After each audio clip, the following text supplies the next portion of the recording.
Bonjour et bienvenue dans la grande interview. Notre invité aujourd'hui est le président du Burkina Faso, le capitaine Ibrahim Traoré. Votre Excellence, bonjour et merci beaucoup d'avoir accepté notre invitation. C'est un grand honneur de vous avoir sur notre plateau.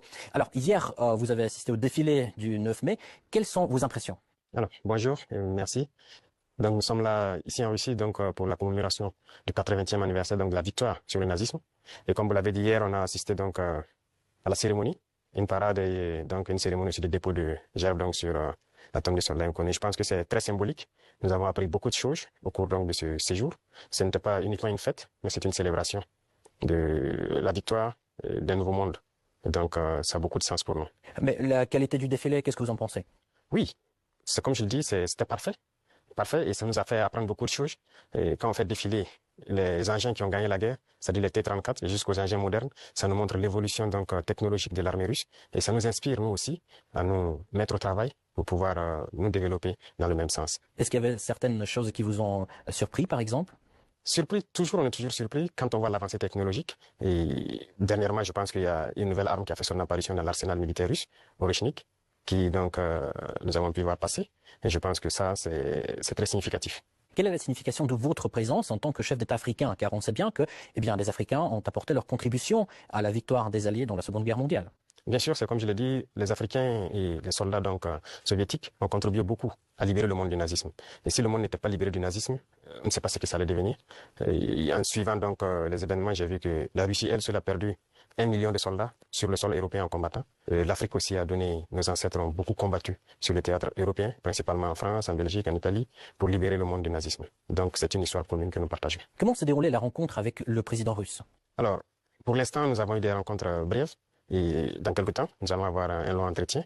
Et ça se passe très bien. Et vraiment, c'est très courtois, c'est amical, c'est fraternel. Et c'est tout ce qu'on demande en matière de nouvelles coopérations dans ce monde. Mais comment décririez-vous l'état actuel des relations bilatérales? Les relations se portent très bien. Et je peux dire que depuis 2 ans maintenant, les relations ont très bien commencé. Et nous sommes en train d'approfondir les volets défense-sécurité, mais aussi les volets éducation. Et les volets commercial et trucs. Donc nous avons échelonné les différents volets pour qu'on puisse échanger beaucoup, partager beaucoup d'expériences, parce que nous avons beaucoup aussi à apprendre sur le volet éducation de la Russie, notamment dans les sciences. Notamment dans les sciences, mais dans quel domaine en particulier? Oui, il y a beaucoup de domaines dans les sciences, que ce soit les mathématiques, la physique, la chimie.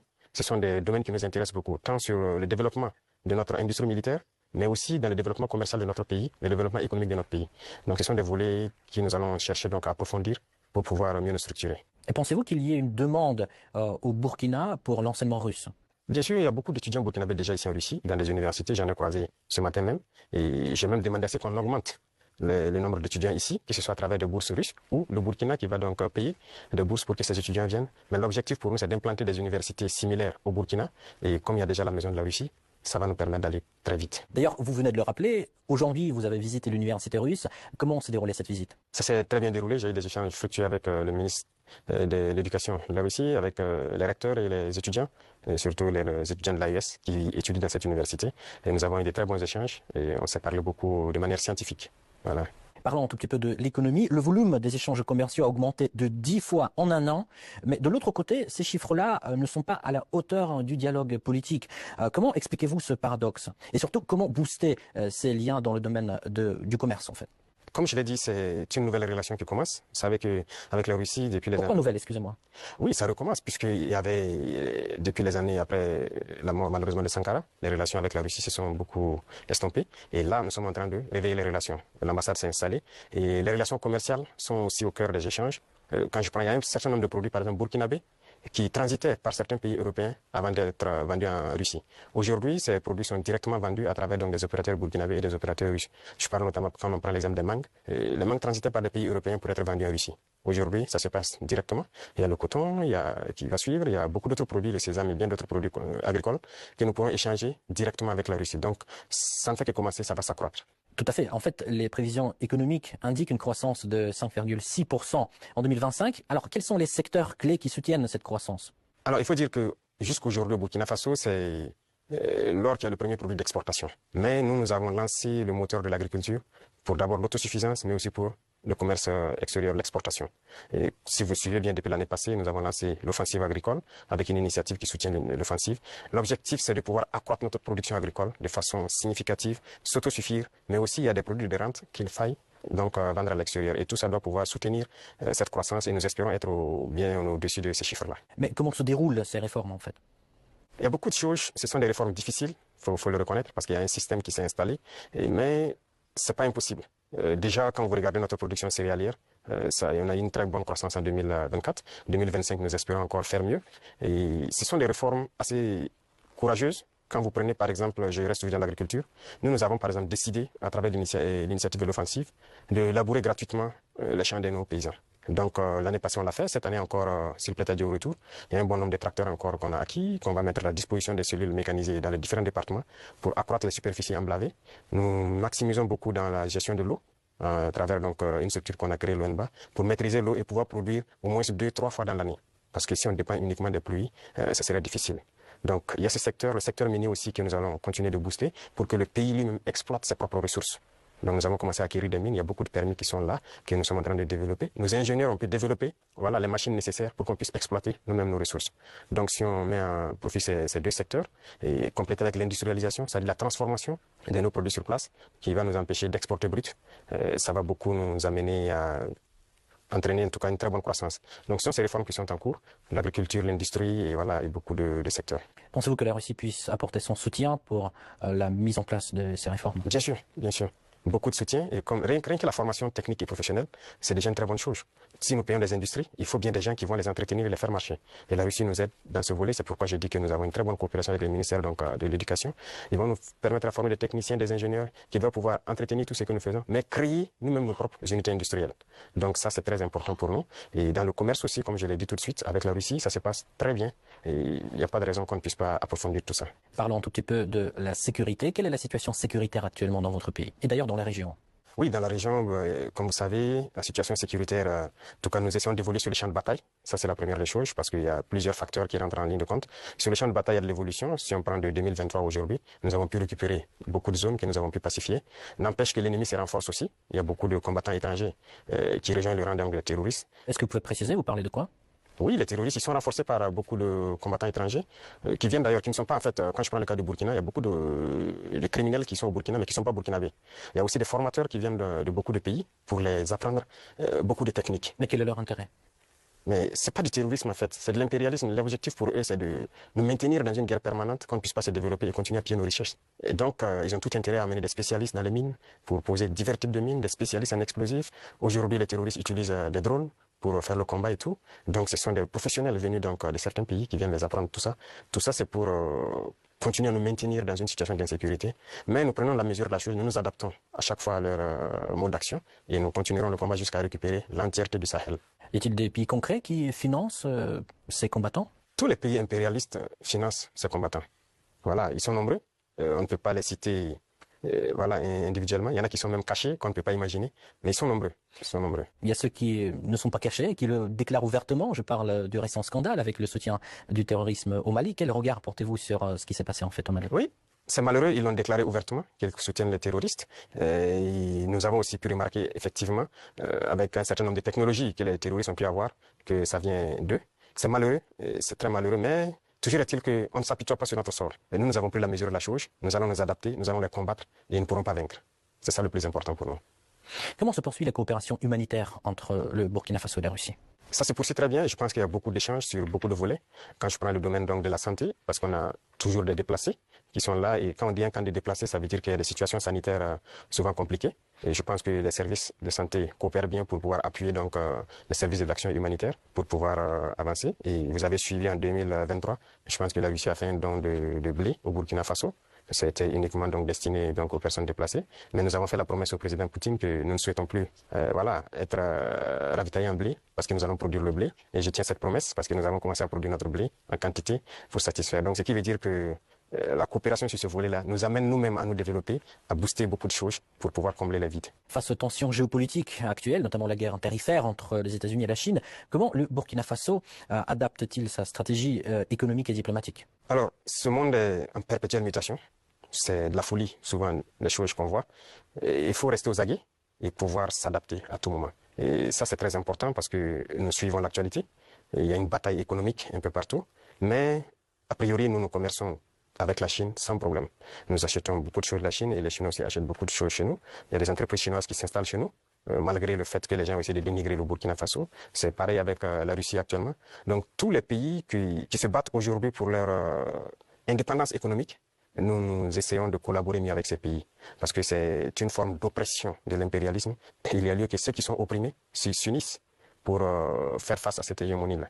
Donc, a priori, on s'adapte à toute cette situation. Monsieur le Président, quel regard portez-vous sur la récente détérioration des relations avec l'Algérie? Alors, vous avez suivi les événements et je pense que tout le monde comprend comment ça fonctionne. Nous sommes au regret de voir l'incident qui est arrivé à la frontière algérienne avec le drone qu'ils ont abattu. Il faut le dire clairement, c'est pas amical. C'est pas amical parce que aucun appareil, on n'abat pas un appareil volant comme ça. Lorsque tout le monde connaît le protocole. Donc, il n'y a pas à se voiler la face. Si un appareil traverse votre frontière, même s'il rentre sur votre pays, on l'identifie. Les radars permettent de l'identifier. Et on sait, il appartient à quel pays. Et il y a les relations diplomatiques pour ça. On contacte l'ambassade et il y a des attachés de défense, il y a beaucoup de mécanismes. On les contacte et ils peuvent confirmer si c'est leur appareil ou pas, s'il est sur le territoire. Voilà, peut-être qu'il a besoin d'aide ou bien il a perdu l'orientation et tout ça. Parce qu'un appareil peut être en l'air, il peut avoir des problèmes avec la météo. Il est obligé de se cacher derrière les nuages. Ça arrive très souvent dans nos pays.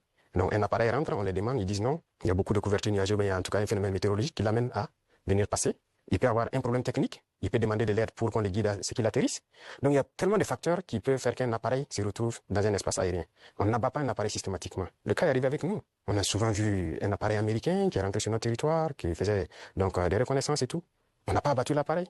On a pris le soin de contacter l'ambassade américaine, qui ont pris quelques minutes, ils nous ont confirmé que c'est leur appareil et ils ont dégagé l'espace. Donc, on n'abat pas un appareil systématiquement. Donc, c'est un acte délibéré, inamical d'abattre l'appareil et c'est regrettable.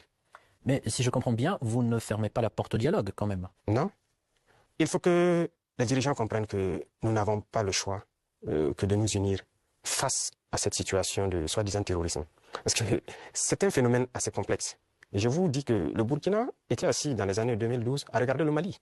Et on était, le régime qui était en place était ami avec ces gens-là. Certains vivaient même à Ouagadougou. IAG a vécu à Ouagadougou. C'est la réalité. Mais qu'est-ce qui se passe aujourd'hui? Ils se sont retournés contre nous. Ce pas des gens libres. Ils sont manipulés par les impérialistes et les ordres qu'on les donne, ils donnent à leurs criminels sur le terrain, ils le font. Donc, il faut que chacun comprenne qu'on doit s'unir pour faire face. Il n'y a pas de négociation possible avec ces gens-là. Justement, parlons de cette unité, plutôt cette intégration qui se déroule actuellement au sein de l'AES. Où en est-on actuellement? Ça se passe bien, ça évolue. Nous sommes donc dans la Confédération. Et comme je dis, il y a beaucoup de choses à mettre en place. Voilà. Et il ne faut pas chercher à aller tellement vite et ne pas bien faire. Donc, nous sommes en train d'aller de manière progressive. Il y a beaucoup de structures à mettre en place. Il y a beaucoup de volets à mettre à niveau dans les trois pays. Parce que vous n'êtes pas sans savoir que sur le point de vue économique, on n'est pas au même niveau. Sur le point de vue militaire, il y a beaucoup de volets. Il faut essayer d'équilibrer. Et donc, ça nécessite la mise en place de beaucoup de structures, beaucoup de rencontres. Et la libre circulation, ça nécessite un certain nombre de paramètres à mettre ensemble. Vous avez dû voir qu'on a fait un gros travail pour aboutir à un document unique de sécurité pour le voyage et tout. Donc, c'est évolutif. Donc, ça se passe très bien. Justement, j'avais une question sur le volet économique. La création de la devise propre à l'AES est-elle toujours à l'ordre du jour? Oui, c'est à l'ordre du jour, forcément. Et donc, le processus continue. Il y a beaucoup de choses, comme dirais-je, beaucoup de billes à caler avant d'y arriver. Mais c'est forcément à l'ordre du jour. Si on parle de souveraineté, forcément, on a besoin de cette souveraineté-là. Voilà, donc c'est impératif. Peut-on s'attendre à l'élargissement de l'AES? Oui, dans le futur. Mais pour l'instant, comme j'ai dit, nous devons harmoniser nous-mêmes beaucoup de choses, mettre en place vraiment les bases, parce qu'il y aura beaucoup de protocoles additionnels, si vous voulez constater, pour harmoniser nos politiques. Que ce soit les politiques diplomatiques, économiques, voilà. Il y a beaucoup de politiques à harmoniser avant de permettre à ce que quelqu'un puisse s'ajouter. Mais y a-t-il déjà des pays qui s'intéressent à votre format? Oui, des pays s'intéressent. Voilà. Ils pourront être peut-être, je ne sais pas, pour l'instant le président de la fédération c'est le président malien, il pourra donner son avis sur la question, mais il y a des pays qui s'intéressent, oui. Quand vous expliquez la baisse de l'influence française dans la région? Pas uniquement dans le Sahel, mais aussi dans l'Afrique de l'Ouest, par exemple. Je pense que c'est eux-mêmes qui ont contribué à baisser leur influence. Parce qu'ils ont une conception paternaliste de nos relations. Et vous voyez, quand vous prenez tout de suite tout ce qu'on fait, tout ce qu'on prend comme initiative, c'est la Russie. Et quelqu'un parle, ils sont influencés par la Russie. Tout ce qui se passe, c'est la Russie. Pourquoi ils ont les yeux fermés comme ça? Donc l'Africain n'est pas capable de développer quelque chose. L'Africain n'est pas capable d'inventer, d'innover, de prendre des initiatives. C'est ça que nous combattons. Et tant qu'ils vont continuer de voir l'Africain comme ça, comme un sous-homme qui n'est pas capable de réfléchir, qui n'est pas capable d'innover, capable d'inventer, on ne pourra jamais être amis. Les époques ont changé. Donc c'est la vision même qu'ils ont du noir. Il faut qu'ils arrêtent ça. Parce qu'en nous traitant comme ça, c'est comme s'ils voient le noir comme un sous-homme. Et là, c'est dangereux. Il faut qu'ils changent de langage. Mais en quoi ça se voit, cette attitude? Et regardez dans leurs discours. Regardez dans les discours. Même le président français, toujours dans ses discours, les jeunes Africains sont influencés par la Russie. Il le dit. Les médias occidentaux, vous les écoutez souvent. Ils ne passent leur temps qu'à mentir. Et regardez aujourd'hui l'AES qui est un modèle qui est en train de se dessiner. Ils ne peuvent pas se lever du matin au soir sans parler du Burkina ou parler de l'AES. C'est impossible pour eux. Et chaque fois, ils cherchent à envoyer des informations pour diviser, pour manipuler la jeunesse. Mais ça ne passe plus. Je pense que les gens sont assez conscients, les gens ont l'œil ouvert. Et vous tous, vous êtes victimes de ces gens-là, la communication. Ce qu'ils font, ce qu'ils disent sur la Russie et tout, on le sait. Jusqu'aujourd'hui, il y a des jeunes Africains qui ont les yeux toujours fermés, qui croient à leurs mensonges. Le récit de la Seconde Guerre mondiale. J'écoutais la dernière fois, quelqu'un disait que à la fin de la guerre, dans les 10 années qui ont suivi, si on demandait en Europe qui a gagné la guerre, les gens disaient c'est la Russie. Mais aujourd'hui, si vous demandez en Europe qui a gagné la guerre, ils vont dire que ce sont les Occidentaux. Par la communication, ils ont réussi à renverser l'histoire. Et l'histoire africaine aussi, ils ont tout manigancé pour faire passer les mensonges. Et ça fait que les jeunes Africains, certains ne connaissent même pas l'histoire de l'Afrique. Qu'est-ce que l'Afrique a fait? Certains ne savent même pas que nos grands-parents ont combattu, ont été mis à l'avant comme chair à canon. Et au retour, ils les ont tués comme des animaux. Est-ce que les gens savent que quand la France expérimentait sa première bombe atomique, ce sont des soldats noirs qu'ils ont mis à côté dans le rayon létal pour voir l'effet que ça fait? Sortons les archives. Tout ce qu'ils ont utilisé contre l'Afrique, c'est terrible. Donc il y a tout ça qu'il faut communiquer pour que les jeunes Africains comprennent, parce qu'il y a beaucoup encore endormis qui continuent de communiquer pour les impérialistes. Ce qu'ils leur disent de dire, ils le font. Peut-être parce que, voilà, ils leur donnent quelque chose, je ne sais pas. Mais l'Africain doit comprendre son histoire, se réveiller. Et donc c'est notre combat aussi comme ça. Quel est le rôle des médias dans ce combat, selon vous? Médias indépendants? De chez nous, vous voulez dire? Les médias devraient beaucoup participer à nous aider. Mais vous voyez que nos médias, même, il y a certains médias qui sont des médias impérialistes. Ils ne sont assis que lorsque les médias européens, lorsqu'ils disent quelque chose, et ils reprennent. Et ils accentuent. Il y a plein de médias dans nos pays qui combattent même les régimes comme notre régime. Et ils passent leur temps aussi à raconter les mêmes balivernes que les médias occidentaux racontent. Mais c'est honteux. Si des Africains se comportent comme ça, c'est très honteux. J'imagine qu'il doit avoir honte de se regarder à la glace le soir. Si tu es payé pour raconter des mensonges sur le noir, c'est très grave. Donc, on est en train de conscientiser. Au Burkina Faso, si vous voyez, actuellement, beaucoup de médias accompagnent la dynamique, participent à conscientiser la jeunesse à travers des débats et tout. Donc, c'est ce que nous souhaitons vraiment pour les médias. Pensez-vous que notre média puisse aussi jouer son rôle dans ce combat? Bien sûr, beaucoup. Il faut jouer un rôle très important parce que, vous savez, je l'ai dit en 2023 à Saint-Pétersbourg, et je le répète encore aujourd'hui, la Russie a contribué à sauver le monde. L'Afrique a contribué à sauver le monde. Il faut le dire. Il faut que les jeunes le comprennent. Que tout ce qui se raconte dans les films Hollywood, c'est faux. Ce n'est que du mensonge. C'est la même chose. La guerre du Vietnam.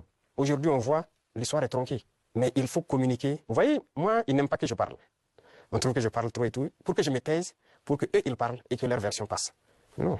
Moi, mon plus grand regret, c'est d'avoir passé une bonne partie de ma jeunesse à écouter des radios comme RFI, France 24. J'ai été dans des pays où ces radios étaient fermées. Mais on prenait des applications, on enregistre leur journal pour écouter. Mais à partir d'un moment, il y a un déclic. Et je commence à comprendre qu'ils conditionnent nos cerveaux pour accepter ce qu'ils veulent. C'est leur narratif qu'ils veulent qu'on apprenne. Et depuis ce temps, moi, je commence à faire la part des choses. Et j'ai compris que c'est très dangereux ce qu'ils font. Et aujourd'hui, plus que jamais, je me rends compte qu'ils ont conditionné l'esprit, surtout des Africains. Donc vous pouvez participer beaucoup à éveiller la conscience de la jeunesse pour que les gens comprennent comment fonctionne le monde et ne pas se laisser embarquer par ces gens-là. Ma toute dernière question, juste pour conclure sur une note positive, quelles sont les perspectives des relations entre la Russie et le Burkina Faso selon vous? Beaucoup de perspectives à venir. Et comme je l'ai dit avec la parade que j'ai vue, je pense qu'il y a une très bonne coopération. Parce que c'est bien, actuellement nous payons du matériel, mais il faut qu'on développe l'industrie militaire par exemple. Et la Russie peut contribuer beaucoup. Et vous savez que la Russie, il y a beaucoup de scientifiques, de savants qui sont russes. La preuve, on vient de quitter l'université de Mendeleev. Ils peuvent nous accompagner beaucoup dans la formation pour aussi prévaloir, parce que chez nous, nous avons des jeunes talents, des génies qui arrivent à créer des choses, mais il leur manque l'apport mathématique, la science pour pouvoir améliorer ce qu'ils font. Et donc la Russie peut nous aider beaucoup dans ce domaine. Ça va nous aider sur le volet militaire, sur le volet industriel, parce que ce sont les machines qui font marcher le monde. Et aujourd'hui, la technologie qui est là, que ce soit l'informatique et les réseaux, la télécommunication et tout, sur ce volet, la Russie est en train de beaucoup collaborer. Donc à l'avenir, toutes ces perspectives sont donc mises à l'ordre du jour pour que nous puissions donc voilà, arriver à un objectif certain que nous souhaitons. Votre Excellence, merci beaucoup pour cet échange très intéressant et très enrichissant. Je rappelle, c'était le président du Burkina Faso, le capitaine Ibrahim Traoré. Merci encore. Merci à vous. Merci.